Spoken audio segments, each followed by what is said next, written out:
مش تعرفوا بس اغلبيتكم عندي هقول لكم النهارده عن اهم صفه تميزك عشان تكون بياع شاطر. والصفه دي هي بتكون لباقتك في الكلام وثقتك بنفسك. هيطلع حد لطيف ظريف يقول لي يا مروه هما كده صفتين، هقول لك لا، انا بعرف اعد كويس، هما صفه واحده. ليه بقى صفه واحده؟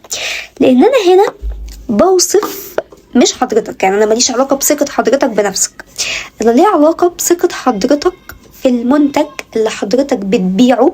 whatever ايه هو المنتج ده اللي من ثقتك فيه هتولد اللباقة في الكلام اللي انت هتعملها. فبالتالي هما الاتنين ما ينفعش يبقوا حاجات منفصلة. ممكن ابقى انا واثقة في نفسي جدا بس انا مش واثقة في الحاجة اللي انا ببيعها، او انا مش يعني مش حساها بنسبة كبيرة. فبالتالي مهما كان لباقتي في الكلام اللي قدامي هيعرف وهيحس ان انا بضحك عليه في حاجة معينة.